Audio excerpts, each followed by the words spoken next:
All right, folks, another HBCU having major issues. Barber-Scotia College emerged from a three-year-long tax battle. And now the president dropped a video saying school's out of money.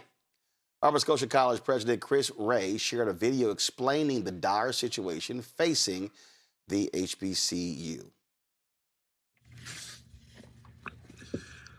To all the Sabre family, friends, I am President Chris Ray, the 20th president of Barber-Scotia College.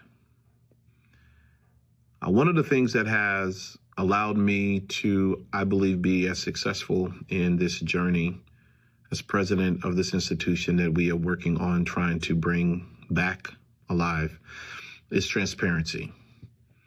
And I don't know any other way on how to lead as a leader. But today is probably one of my toughest days as the president of the college. Now, I know many of you have been seeing the news articles, all the wins that we have been having, all the work that we've been putting in for the institution. It's been an amazing 2.5 years. But I will tell you that it has been also a true struggle in raising money. No, it's not easy raising money for an unaccredited institution, but the alumni have done an amazing job of stepping up to the plate. Individuals who would believe in the mission of what we're doing, the friends and supporters of Barber-Scotia College. But today is probably the toughest financial day. We have completely run out of money as an institution. Many of our students, they who have decided to come and be on this journey with us, many of them, they have struggled to pay because they don't have access to federal financial aid yet. And it has been truly a challenge for them. Some of our major donors that we had relied on from in the past did not come through this end of last year and this year, early part of this year. And so we are in a really, really, really, really tough place. I can't keep on doing the work. I can't pay staff. The majority of my staff are volunteers, but there are a few folks, including myself, no one's getting paid this month. And that's being transparent. There are some critical bills that are not going to get paid if we don't figure this out. I've been putting in the work. Our alumni base is small, so we don't have the folks who can give us the millions and drop the big checks, but they've been faithful. I love the alumni of Barber-Scotia College, and I'm grateful for them. But I'm telling you that this is a call for everyone. If you believe in HBCUs, if you believe in what we've been doing here, I need your help. I need your help. I just need your help. Because if not, we will cease to doing the work that we're doing. Because as of this moment, as of today, we have completely run out of money. And as I continue to fight the good fight, I can't do it by myself, and I'm tired. That's just the honest to God truth. I'm tired. So I'm asking for your help and your support. Please click on the link. Please donate. We turn 159 years old next week. If you can donate $159, if you can donate more, you can donate less, whatever you can give, and help me come back and show the world that I'm not in this fight by myself and that we have the support out here to be able to pull this off. The next phase for us is applying for accreditation. To apply for accreditation, we need to have at least $250,000 in the bank to apply for accreditation. But right now, I just want to focus on this new battle, which is to get through the month of January. And we will keep on fighting until I can't fight no more. Thank you. Thank you for your support. Please share this video. And I want to watch God work. Thank you, guys. All right, so Barber-Scotia, Presbyterian institution, founded in 1867. Located almost 30 acres in Northeast Charlotte. They've been struggling for more than 20 years. Lost accreditation in 2004. 2023, they had 4 students. all enrolled online. 2025, enrollment increased to 114 students. They fielded a football team for the first time. But they then started canceling games. And we reached out via email and called to invite Ray back on the show. We've yet to receive a response. Others were on a couple years ago. So let me say this, and we have covered many HBCUs that have had issues, St. Augustine's, we talked about Bethune-Cookman, and so many others. So y'all know that we have we've done many shows from HBCU campuses. The 107, I personally visited almost 60 of them, have done almost 20 commencements at HBCUs. And so I don't say this lightly. I'm going to be as clear as possible. Barber-Scotia has to close down. At some point, we have to recognize that you are putting money down a sinkhole, that you are, in essence, burning money. I understand the historic alumni and graduates. I understand that we don't want to see a university close. But here's what I do understand. I need folk to realize, I'm not saying this only because it's Barber-Scotia. I have said this about Black newspapers. I've said this about Black churches. I've said this about Black businesses. But not just Black. I'm a 1991 graduate of Texas A&M University. And a number of years later, another president came in and made the decision, we need to get rid of the journalism department. And there were Aggie journalists who were just shocked and appalled, and they were working, and they were, no, we need to save the institution. So they hit me up. It's probably the most prominent A&M graduate, the journalism graduate, before it was Loud Lovett, the country singer. And I said no. They were like, what? I said no. A&M should lose its journalism department. I said when I was there, 2/3 of the people who were in the program didn't want to be journalists. They had flunked out of other colleges. And so they just wanted a degree from A&M, so they picked journalism. I said I was sitting in classes with people who didn't want to be journalists. They wanted to go into PR and some other different stuff. I said, no. I said, in fact, the Texas Higher Education Coordinating Board allocates resources for a reason.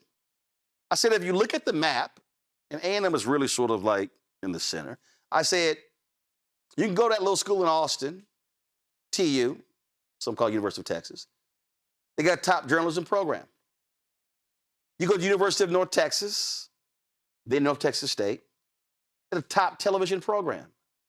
I said, even though Sam Houston State did not have an accredited journalism program, they actually had great facilities. I actually visited that school in their program when I was a senior in high school. I said, if you go down to Houston, University of Houston and Texas Southern University, both had schools of communications. If you want to major in journalism, you pick a school based upon the major. Now, the reason I picked A&M is because my brother was there, and it was cheaper for my parents to have two of us in one place at one time. They couldn't afford to send us to college. Then my sister joined us next year. Made it easier for all three of us to support each other going to the same school. Plus, he got a scholarship, I got a scholarship that helped defray costs. So I've been public about supporting things and shutting them down. Y'all, you've been struggling now for 20 some odd years. You just went through this whole tax fight. You cannot sustain a college with 100 students. And by not being accredited, they can't get financial aid. I know somebody's watching and they're saying, Roland, I hear you, but Morris Brown. Look at Morris Brown. I mean, they went 20 years. It went 20 years and they came back. Morris Brown is not back. Morris Brown is still, it's a slog. Yes, got accreditation, but it's still a slog. You cannot keep going back to the same donor saying, please help us out, help us out. That decision to start a football team was insane. It was insane. You simply could not afford the program, which is why they started canceling games.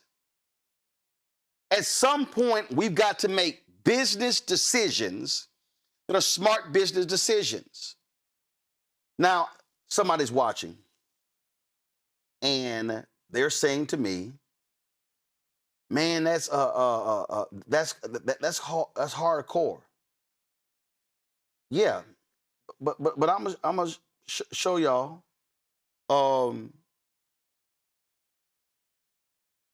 There's a university in New York City. It was called the College of New Rochelle. And for the lack of, I'm looking on it. So this is just, I don't like, matter of fact, I can't show that. I can't show a Wikipedia page.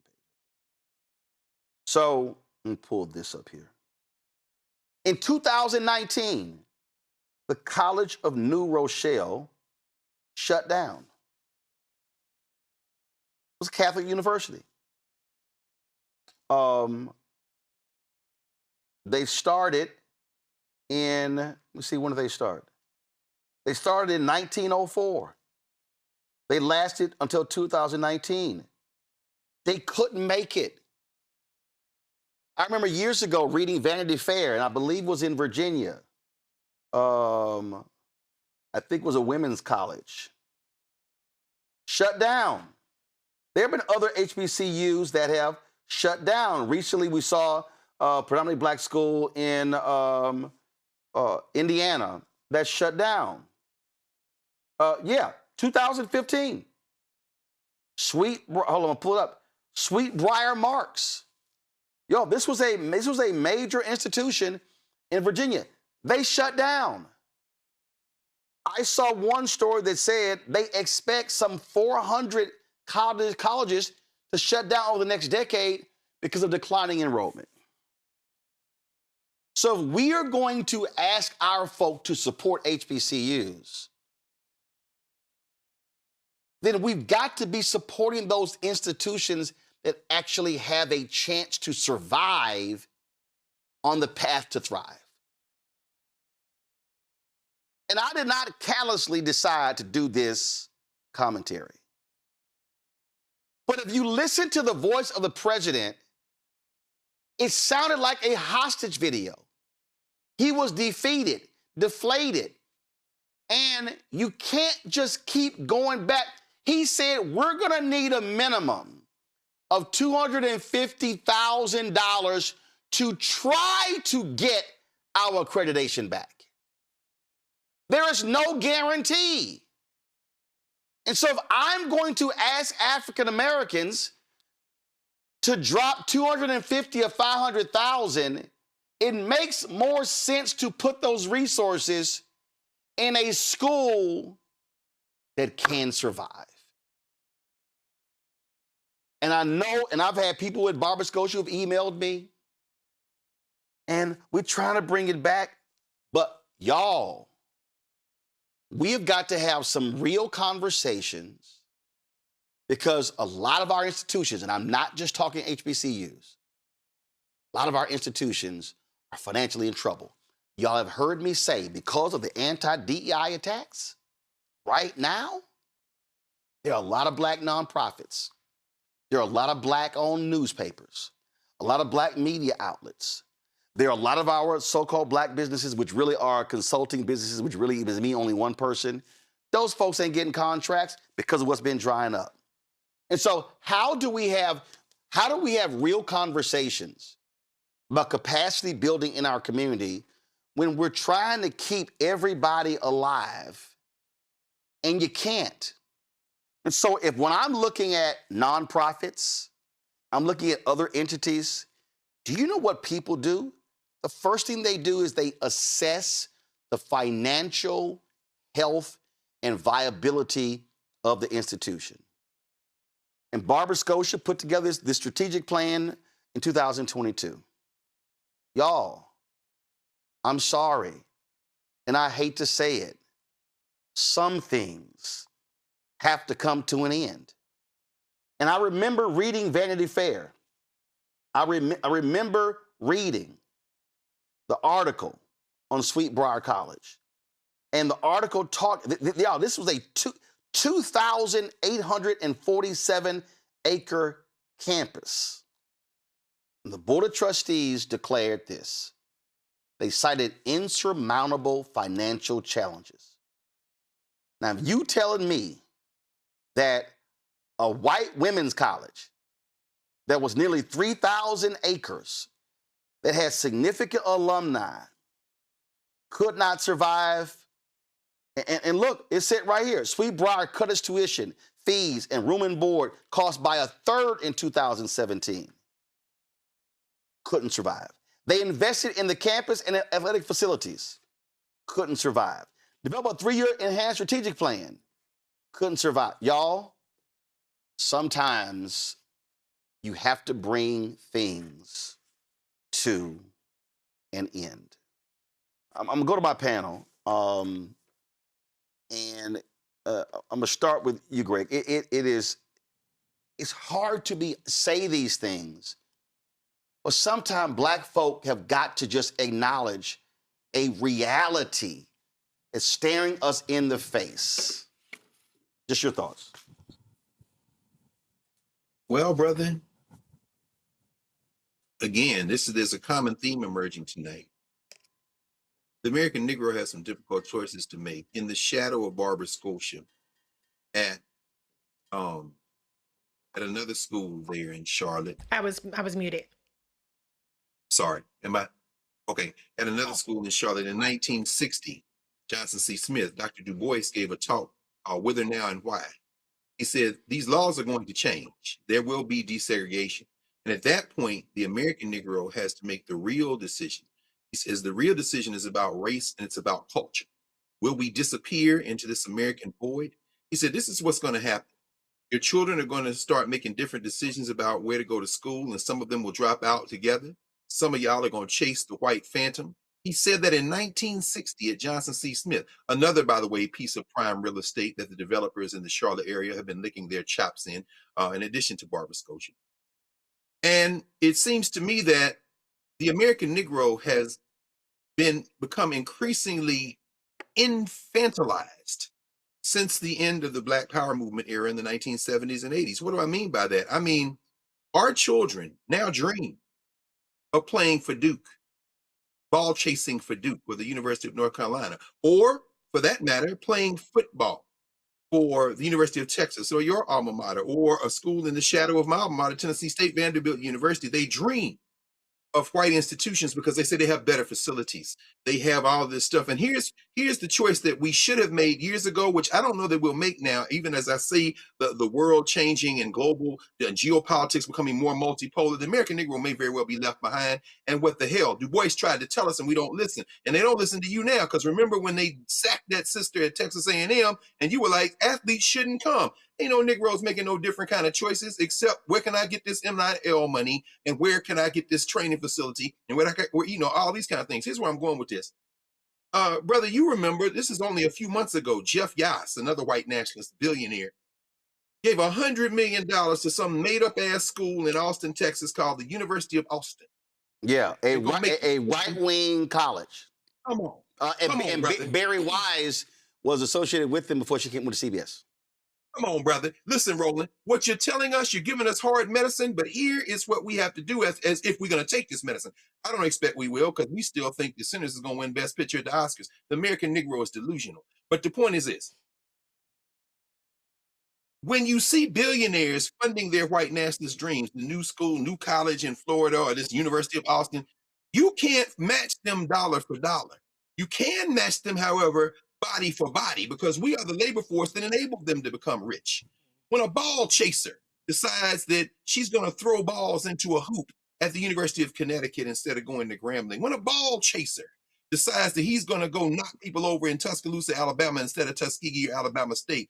I am putting the onus on his parents, on her parents and community, because you have trained those Negroes because they watched you to chase something other than your self-determination. Barber-Scotia may very well close, but the university I work at, Howard University, that may think for a moment it is safe, even as tuition soars past $60,000 a year, better go back and understand two things. Number one, as Du Bois said 40 years before he gave that speech in 1960, where he said, some of these smaller Negro colleges need to consolidate and become feeders to the HBCUs that are larger so we can figure out how to create our own self-sustaining system. And here's the bombshell, friends. We talked about this last Thursday night at Howard. We did a panel called Reimagining Public Education. Go to Howard's website and go watch that conversation we had there. The university as a concept, my friends, is dead. It's about to die. The AI revolution, the disruption, all that's going to get, you can't keep charging people 20, 30, 40, 50, 60, 70, $80,000 a year for skills that they can develop without paying that kind of money, particularly the poor, and particularly when these billionaires are funding all their own pet projects, and you won't get off your booty enough to involve yourself in the political process so that their white nationalist friends that they paid for to be in the legislature steal your tax dollars to subsidize those slave plantations, particularly in the South, where your sons and daughters are chasing balls, while the HBCUs that surround those plantation schools slowly die. It's time for a choice, American Negro, but I might be like Du Bois. Shit, he went to Ghana and I might go too. Because the American Negro is a race of children at this point, if we don't make some different kind of decisions and make them soon. Let me say this, Sweet Briar College didn't shut down. I remember they announced the decision, but they made all these different changes to bring it back. And one of the things that they did was they looked at the land where the university was, and they reconfigured how they were using that land, something that folks have been talking about should happen at St. Augustine's with the land that they have. And you'll see right here, it said they embraces agricultural heritage. And on those land now, they have vineyards growing grapes for Virginia wines and providing auxiliary revenue for the college. So they were going to shut down, but they didn't. But let me show you this here so you can understand what has happened. And that is, there have been, in the last year, there have been 16 colleges that have shut down. 16. These are not HBCUs. These are 16 colleges. And so we got to understand, Randy, this thing is happening. And I just want us as African Americans to begin to understand when we're talking about, again, asking folk to keep giving. Somebody asked me once, somebody said, Roland, if you decide to give $500,000 to an HBCU, would you give it to support an athletic program? I said no. I said I would give that $500,000 to an academic program because I can actually help. You can hire more faculty and help more students stay in school than the athletic program. Those are decisions that you have to make. Right. When Talladega announced they were going to start a gymnastics program, well, Fisk did. They had to abandon it. They couldn't afford it because that wasn't gymnastics in their conference. The travel costs were extraordinary. We had the brother on the show. He wanted to start an ice hockey team at Fisk. Okay, nice idea, but unless the hockey team is going to sit here and underwrite it, the cost to do a hockey team annually was more than the entire Tennessee athletic budget. It was like, what are we doing here? But I just see right here that we're going to the same folks saying, hey, save us, save us, save us. There's some things that need to end. I have said to some black newspapers, you need to shut down and merge. Mm-hmm. I've said to other black-owned businesses, there should be joint ventures. You need to merge. It doesn't make sense having 5 PR companies doing the same thing, neither one doing 100,000 or 200,000 in billing, and you got 5 offices, 5 light bills, all this sort of stuff. Doesn't it make sense to say, hey, can we create one large PR firm to get larger business? Sometimes you got to make those decisions. You're absolutely right. It's so interesting. I go to this corridor in L'Enfant Plaza, right? And it's a corridor of all of these women actually who provide services. They do my hair, they do my nails, they do my lashes, they do all the things. And all of them, as I've been going, they said they're suffering. They are going, they're making it week to week because of what's happening with the economy, particularly in the Washington, D.C. area. And I said to them, have you considered consolidating suites? Some of you are there certain days, some, close down other days. And it really started this whole conversation and thought process is, are we ready as Black people to make the sacrifices that we need to make, unite and get through to the other side? Because we are under attack, right? And, it's understandable because we were brought here without our, wanting to be. That we don't have the immigrant mindset where people will share houses, where you have multi-generations in houses. That's how we used to be. And we kind of got away from that. And what I see happening, well, we've gotten away from it.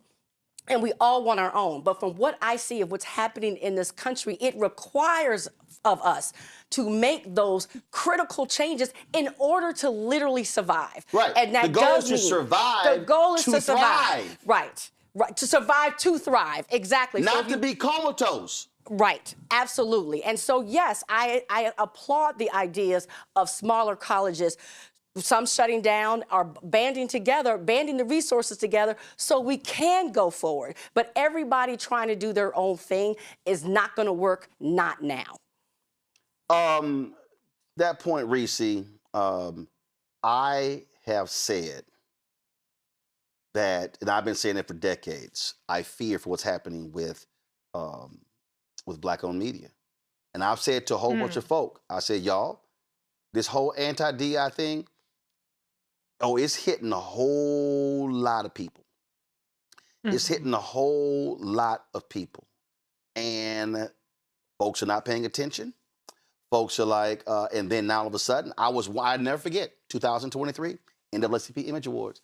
I was yelling and screaming. They were like, man, he talking too much. Why he so loud with this? And I said, y'all, DEI is dead. The panels on DEI, I said, I'm telling y'all right now, the chair of the board was not even sitting 15 feet in front of me. I said, I'm trying to warn y'all. It's coming. Brace yourself. I said, we're going to see a wipeout in Black America. And folk thought I was joking. And now, folks, and now, all of a sudden, you're seeing it in real time. And so I just need people to recognize what's real. This is an Inside Higher Education report, Reese. Hold on, don't go to my iPad yet. This was in December 2025. And it said the colleges that could not survive in 2025: Northland College, St. Andrews University, Limestone University, Macomb College, Penn State Dubois, Penn State Fayette, Penn State Mont Alto, Penn State New Kensington, Penn State Shenango, Penn State Wilkes-Barre, Penn State York, Siena Heights, the King's College, Trinity Christian College, Sterling College, Martin University. And then to jump to the list of mergers, click here. So if I click here, now all of a sudden it lays out these institutions. Look at this, Villanova, a significantly larger institution, will absorb Rosemont. So here's one of those things. There are other HBCUs that are there in North Carolina. Okay, what's the possibility? The campus is 23 acres. Okay, Come on. Is there an HBCU, Reese, in North Carolina that could create a satellite campus there in Charlotte? So all of a sudden, if that institution acquires the assets of Barber-Scotia College, see, again, this is how the thinking has to be. But at the end of the day, if you cannot sustain yourself, you figure out a way to maintain your history by, again, merging or being acquired, but to keep asking people to say, please that's not, I'm sorry, it's not going to work because it hasn't worked. Right. Yeah, a legacy is not going to be enough of a value proposition. The value has to come in the actual value, the return on the investment. And so part of it, you would like to think that education, you don't have to make those financial kind of arguments, but you do. It's still a business at the end of the day. And so you have to evolve and you have to offer a value that makes people want to buy in. That's value for students to want to come and pay tuition, value for alumni so that they have something to invest in. And if you are not providing that value, which the proof is in the pudding, you have no money, then you have to rethink it. I don't think that it's incumbent upon us to preserve things that aren't providing value. It's not about nostalgia anymore. The real world is kicking our ass too much to be trying to preserve something just for namesake. It can't just be namesake. It has to be something substantive. Yeah. And there's no shame in evolving. There's no shame in merging. Sorry, somebody got to give up the title. Somebody got to give up the office. Somebody got to give up the prestige. Somebody got to give up maybe that salary. And you may not have the juice in this new hierarchy when you merge, but so be it. At some point, people are going to have to come to terms with that. But I do want to speak to your point about Black media as well. You know, Black people are the tastemakers in this country. And we set so many trends, we set so many tones, and people follow us in what we watch. And there is a whole world of people who wouldn't have no idea who nobody Black is, and that works to our advantage. But the reality is a lot of people follow us. And what I want us to do, and I said this probably in 2023, and I've been saying it on your show for years, I want us to recognize the power of what has been built already, not just the power of who's left mainstream media. And there are people, Don Lemon is a person I consider a friend, and I love him, and he's had me on his show, but I think that it is erasing and it's minimizing the power of the institutions that have been built, like a Roland Martin and Filter, like Black Star Network, or like what me and my friend Dr. Carr are on, Urban View. I know that's not Black owned, but my point is that there have been infrastructures and there have been people who have been doing the work, but because as the tastemakers, so many people are so built on what said and what argument was on Abby Phillips' show, or who came from this main network, and now they out there speaking truth, as we have all been doing for years, for hours a day on our platforms. And so as the tastemakers, we have to at some point decide to stop putting that premium on things that don't come from us. And to start putting that premium and making the things go viral, the things that we've been saying all along. That's how we're going to empower ourselves. Yep. And the fact of the matter is, you've long said it. And when I see people post items and we've had discussions here. Matter of fact, it's a perfect example. We had the president of the University of Maryland Eastern Shore on this show talking about her lawsuit against a professor. We had her on. 6 weeks later, a white media outlet picks it up. Then 3 Black media outlets write stories based upon what that white outlet said about the University of Maryland Eastern Shore. And I'm like, I'm sorry, y'all late, because we had the exclusive. And so it happens all the time. And that, you know, when Greg's brother, when he was on here, when he said, and we sent our promo, Black folks, bring your eyeballs home. We always are saying that. We drive numbers. And I help people who go, hey man, you know what? You should do this or you should do that. We need to get millennials watching. I said, listen, all I can do is do the show every day. I said, I'm here. I said, but to your point, when you look at how other stuff goes viral, and I just sit there and go, ain't that interesting? And understand how white media works. Every time Stephen A. Smith can belch, and the New York Post and Mediaite, they gonna run stories, never gonna call us. Those things happen. But I do want people to see this here, because I mentioned earlier, these are the mergers that took place in 2025. Rosemont College, Villanova University, East Georgia State University, Georgia Southern University, Russell Sage College, Albany College, King University, New Jersey City, and goes. These are mergers. And so what we are saying, it's not like it hasn't happened. And so, and last point I'll say is this here, because I know some people are going to say, well, you know, you're saying that. And let me be real clear, and I'll be very public. Before I launched Roland Martin Unfiltered, I went to every major Black media company and said, let's partner. I offered this show first to partner with Urban One. No response. I met with Rich Dennis 3 times at Essence. Nothing. I met with Black Enterprise. Nothing. I met with Blavity. Nothing. So let's be real clear. I understood. I said, yo, you have existing infrastructure. I'm doing something you're not doing. Let's partner. I did not want to partner with a white mainstream company for a reason. Because I didn't want to seek permission to talk about stuff that mattered to us. So that's also the deal. I'm going to need African Americans to put egos aside, to put agendas aside, and to make decisions that are in the best interests of Black people. And if you cannot maintain 5 institutions, can we maintain 3? Can we get 2? Can we have one strong institution? I have said this for 30 years about Black newspapers. I ran the Dallas Weekly. It was the stupidest thing in the world in Dallas, Texas, that did not have the same number of Black people as Houston. And we had the Dallas Weekly, the Dallas Post-Tribune, Elite News, Minority Opportunity News, Dallas Examiner, Levita, and there were like a couple of others. I said, y'all having 7 or 8 Black papers in Dallas is stupid. It's dumb. When there were 2 dailies in the city, and in 1990 there was one, 1991 there was one, when Dallas Times Herald shut down. I'll say this again. You often hear white media, mergers and acquisitions. Rarely do you ever hear Black companies, Black media companies, Black law firms, and on and on. You rarely hear mergers and acquisitions, to Randy's point, because too many of us want to call ourselves the CEO.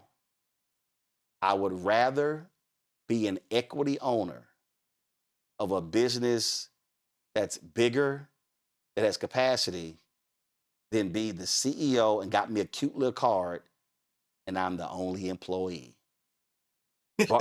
Barber-Scotia, and I'm just being straight up. I never forget. Hey, Roland, do you remember, and you've been on this campus many times, brother, there's one example of what you're saying in terms of HBCUs that's right in front of our faces. In the fall of 1987, the Atlanta University, which is where Dr. Du Bois made his bones, the campus that is now occupied in part by Morris Brown, made a deal with Clark College, which back to 1869, because there was dwindling enrollment at the Atlanta University. And in order to stabilize themselves, they said, well, come into a closer formation. Within the next year, I think it was April 88, those two merged. Yep. How many times, Roland, have you been on the campus of Clark Atlanta University? That is exactly what you were talking about, brother. It's not like it ain't happened before. Come on, man. That's all I'm saying. Black people, I am tired of Black institutions surviving. I want us thriving. But we cannot survive if 5 of us are weak. You can't. It's simply not plausible. So we'll see what happens in Charlotte with the folks at Barber-Scotia.